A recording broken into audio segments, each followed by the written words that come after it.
Now Okay. we're live.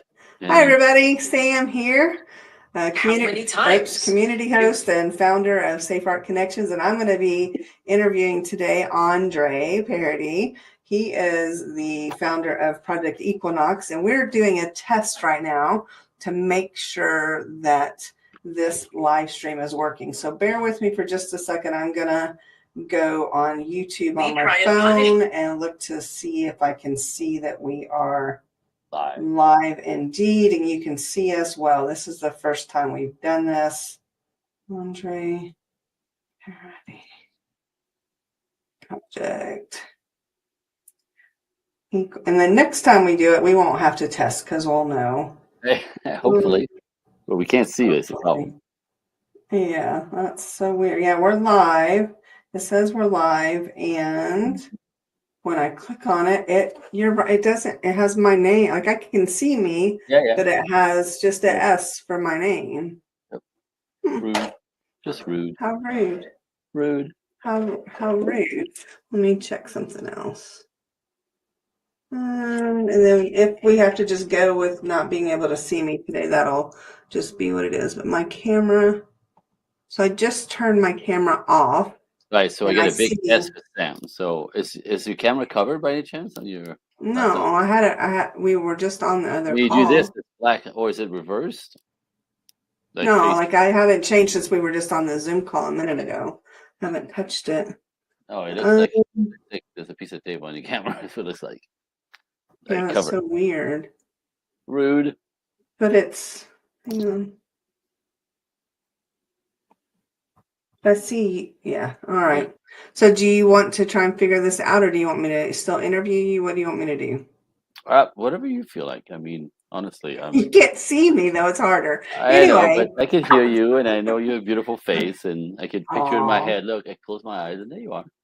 Oh, there I am. All right, very good. Lovely. Well, we'll just go ahead and do this and have a little bit of fun for just a few minutes, 10, 15 minutes. And we want to, I want, the reason I'm excited that you and I are doing this together is because we're on similar missions with helping women on a little bit of the same, a little bit different. And my goal is to help women learn to love themselves more fully.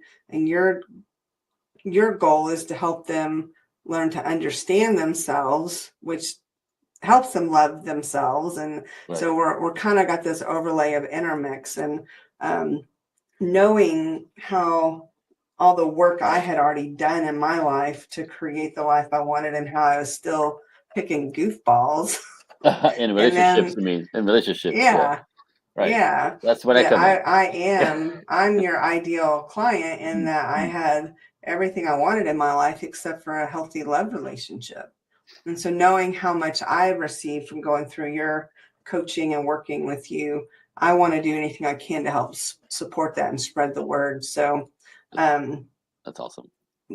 Yeah. So tell everybody, just in case they're new here, give them a high level of who you are, kind of maybe how you introduce yourself when you go on a podcast, and do the setup thing, just so that as we start talking and you're having to use generalities, you don't have anybody get triggered.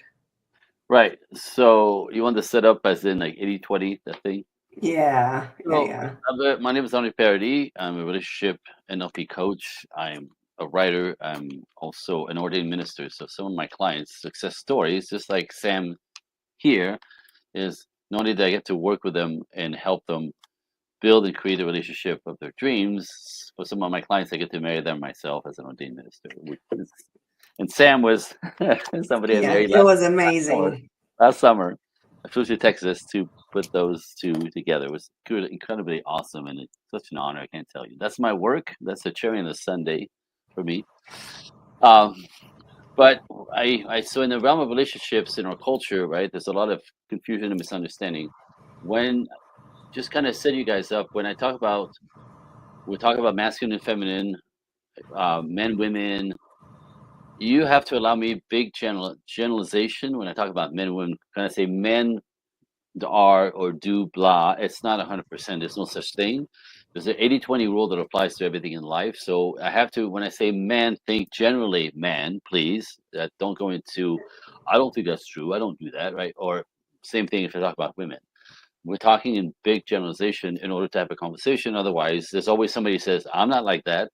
I, those are the avatars on the outside. I want to call them the hybrids, which is fine. So what I'm saying is, allow me the generalization so we can have a conversation, actually learn something, think somewhere. Second, if you could pay attention when you learn new material, there's a natural instinct in us to judge what we're hearing as we hear it. Does that make sense? So if you're listening to me speak, Sam speak, and you're getting new information, the tendency is to go, I don't know if that's true. Do I believe this? Wait, let me think about that. And it's a normal instinct to judge. I'd like you to turn that mechanism off. I want you to listen to learn. Listen to learn. I'm going to say it again. Listen to learn as opposed to listen to agree, disagree. It'll take you out of the conversation. You may miss the point. So just listen to learn. And then if you want to put in some questions in the chat and stuff, right? But just, it's a whole different way to paying attention to listening. That's it. Yeah. Yeah. When you listen to learn, it's a whole different game. And my online community group for women, we just are doing a virtual summit. And there was one of the lessons, there's 21 women that guest speakers that came in. And one of the lessons was actually a little bit left of center for most of the women in the community. Yep. And I considered pulling it because I knew it would trigger some of them. Right. But I left it in. And I left my feedback saying there's some of the stuff that she shares that I personally don't agree with, but I do agree with this, this, and this, and that's why I'm leaving it in. And the amount of feedback from the women that said, yeah, that was really uncomfortable, but she got me thinking, that's where you can learn something. Hey. If you actually continue to go, it's not that we have to agree with what she said, but we can decide for ourselves, is this true for me? Does this make sense? But if you're so closed-minded that you don't ever listen to something that you don't agree with, then you just get stifled, and that's no way to live. And it's no way to learn, period. Yeah, for sure. So we didn't schedule or plan what we were going to talk about, but we chatted the other day, and I thought it would be interesting just to talk about the idea of the women that you tend to work with. They're kind of badass. They have everything in order. They're doing great. And then they get together with their girlfriends for brunch on Saturday, and everybody's talking about their relationships, and she's sitting there with nobody. Yeah. And they start to have that conversation, and she feels kind of like, okay, what's wrong with me? Why is this not happening? Can you speak to that a little bit? Yeah, it's funny because and I want to tell you, it's not the 1 out of 5 typically who's talking about, who's out of a relationship or not in a relationship or looking for a relationship. It's typically 5 out of 6. I surveyed this. It's very, very interesting. Most women, I'm in Los Angeles, that could be a factor, right? But a lot of women are really are amazingly busy and building in careers and money, and they struggle with their relationships a lot. So much that they get together and it's almost a male bashing, party, just because they're all confused. And I understand why they're confused.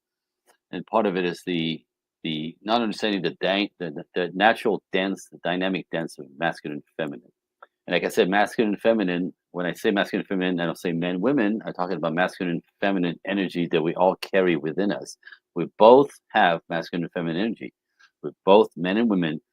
It's the calibration of which energy you lean in with that is to be understood. If as a woman you show up too masculine, right, and too masculine you go, what's that mean? We have a conversation about this. Too masculine means that you're leaning in hard, and it tends to spill over your entire life, which means you have to lean in for business, but often you continue leaning in without, just because it's a habit, into your personal life. And if you understand that leaning masculine energy repels men, there's something we should probably look into. But that's really where it all happens. It's not men necessarily. There's bad men out there, right? There's boys, guys, and men, as you know the story, right? There's boys, and there are men who never man up, but that's only a small percentage. The rest of men are men, but if you approach them in your masculine, they literally Hmm. turn away from you. They're not interested in that energy. They don't want to be around that energy. They actually get irritated by energy. They don't. They will notice you and not say hello, or they won't even notice you at all. You'll be an ice, a block of ice to them because your femininity is the warmer energy that we connect with. When you're Hmm. in your head, when you're masculine, we don't even often see you. You disappear, which makes you feel Yeah. abandoned and right, like what's wrong with me? Nothing wrong with you. Energetically, what you bring forth is where things And are. it's not hard to learn. I mean, I've been You've done a it. You've done it. masculine, I've been a masculine badass most of my life. And the fact that we've had this discussion, that my given name is not Sam, Mm, but my parents named me to call me Sam. And so I've had a boy's name even my whole life. yep. And so if I can learn this different stuff, anybody can. And the other thing is that it hasn't made me change who I am. I think I'm now more of who I was meant to be Woo, than before woo. because I allow my feminine nature to come out in some really cool, appropriate ways. And but when I need to be the masculine boss babe, let's get something done, let's have these hard conversations, then we can do that. Right. And And it's just learning a few different things. Like if you you're gonna go on a date with somebody, and like I used to literally, I'd have a whole list of questions that I wanted answered on the first date to say, I'm I holding don't my want you to waste my time. I'm I holding want my to know clue. this, this, and this, and you better answer it correctly because I don't want you to waste my time. And how'd that go for you? Clearly not so well. Well, no, but we don't know clearly. Like it was a Yeah, oh disaster, right? yeah, yeah.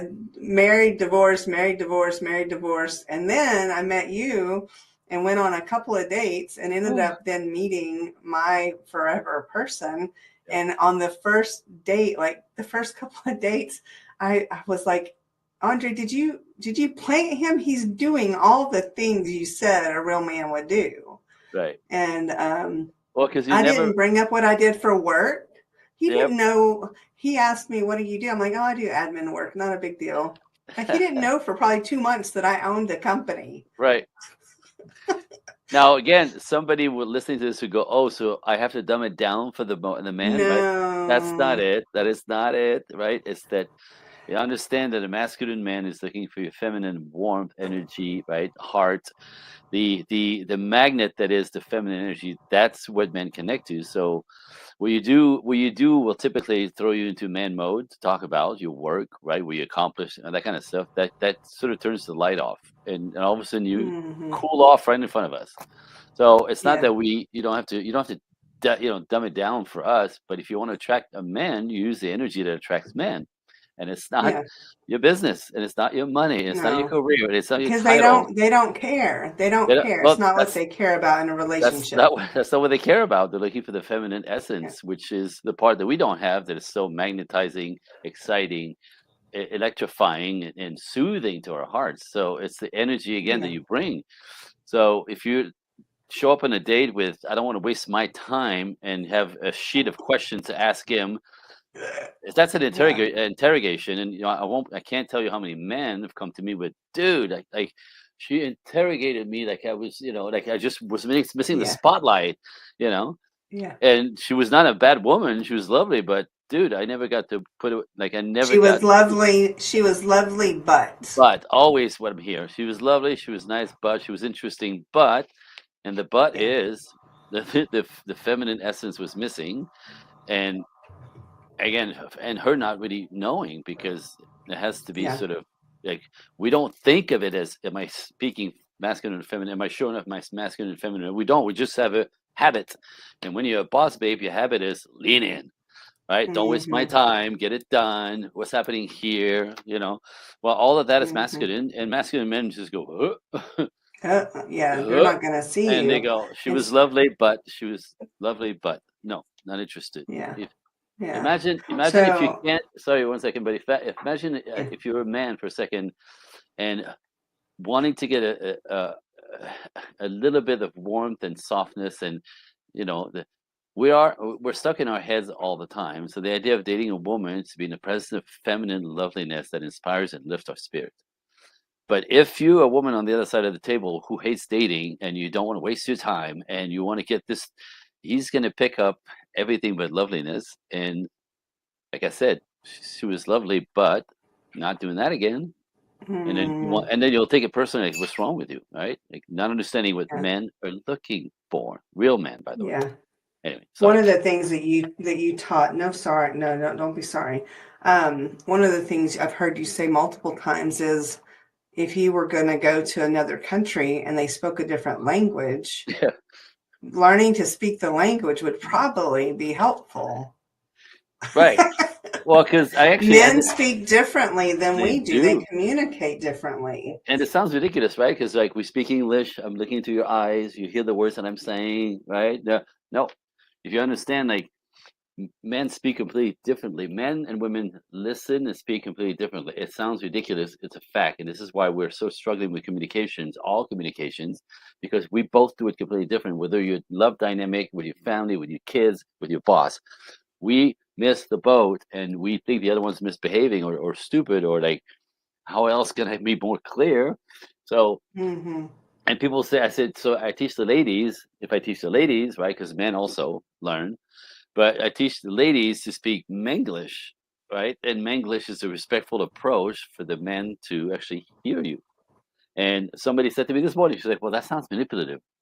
But I go, how? This is, it's what works. Like, if you're going to go to Paris in a 5-star restaurant and you want to have the meal of your life, 7-course, but you don't speak French, but instead of speaking French, you speak to the waiter in English louder, because that's what we do, louder, right? I said escargots, right? like that's what we do, though. We speak louder because louder means they're going to hear you. That's what we, right? So that's what Americans do in public in different countries. They speak louder in English, right? And so is it manipulation to speak the language, right? No. So if you want a beautiful meal in Paris, you probably should learn French for the event to go beautifully. That's what I teach with Menglish. Like this, it's not manipulation; it's the language that men respond to, and there's also Womenglish for the man. It's different. Anyway, so. Well, we could. This was very good for our first one out. I think we covered quite a few things. What I know that you have the free 25-minute mini workshop. Yes. And I will put a link to that where they can just click on it and request it. So if you want a really good taste of how Andre works, what he thinks about how he got into this work, this 25-minute mini workshop will help you understand that. And then after that, if you make it to the end and you're intrigued, then you will be invited to schedule an exploratory call with Andre, an hour, just to kind of dig in and see what comes up and how he might be able to help you best. Yeah. By the way, both are free. So the workshop, 25-minute workshop, is free. And when I talk about on this for ladies, it's like, if in my world, there's women have a choice of 2 lanes, and women want both lanes. It's the money lane and the love lane. And we realize that if you lean too much in the money lane, the love lane suffers. If you go into love lane, the money lane suffers. Interesting. So how do you have it all? That's what that workshop is all about. How do you have it all? And the way that you've taught in our culture will not have you able to have it all. I want you to have it all. Come and listen. I'll give you a sense of what I do, and also insight on how to do this. Yeah, very good. Well, thank you, Andrea. It's always a pleasure to chat with you. Thank you. I'll tell the big stud hello when I get home. Please do. All right. Talk to you later. Bye. Bye. Hang on 1 second. Let's see.